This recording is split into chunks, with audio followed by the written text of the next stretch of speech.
Hi, what's going on? My shutters have been chalky and fading.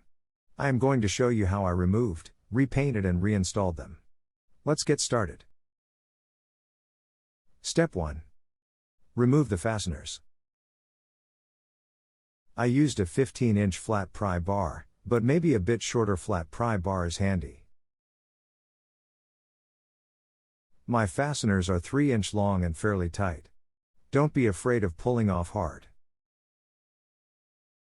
Sometimes you might break the fasteners while pulling hard. If a protrusion is long enough, you might be able to remove it by pulling. But it takes an effort. If a protrusion is flush with the siding surface, it is very difficult to pull it out. Instead, I push it back to the wall using a hammer or drilled a hole to remove the residual fastener inside of the wall. It's a very good idea to mark the shutter ID on the back immediately after removed. This makes it easier to reinstall the shutter to its original place. Because each shutter may have slightly different fasteners hole spacing. Once a shutter is removed, brush off the surface of the siding to clean the dirts and debris. Sometimes, you might find a honeycomb. Step 2. Sanding the shutters. Remove all the old fasteners remained on the shutters. Give a quick wash.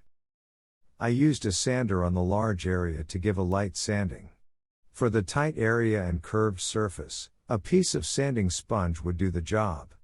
I used a 100 grit medium sponge from Harbor Freight.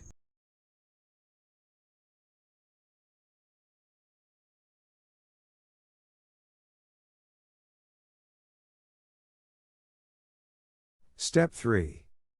Painting. A high-quality exterior paint is recommended for better finish and durability. The paint manufacturer recommends a quality nylon polyester brush.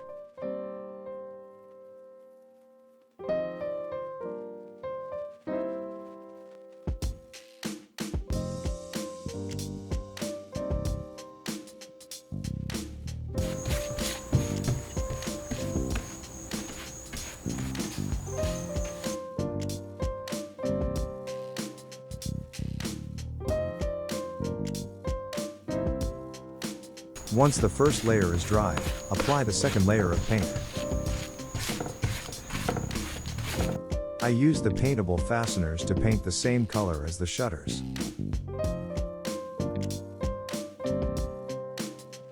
Step 3. Installation. Before installation, I used 6mm hex Allen keys to mount the shutter temporarily on the siding. This makes it easier to do the job by one person. Then, install the fasteners deep enough in the holes on the shutters by hand.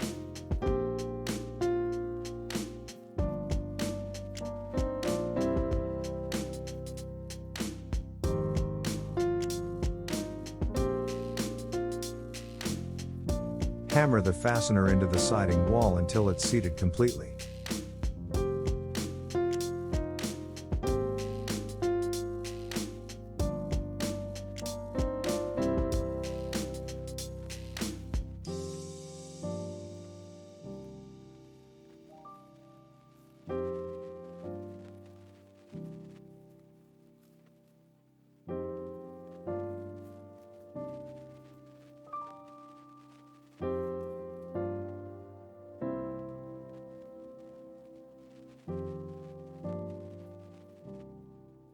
Thank you for watching.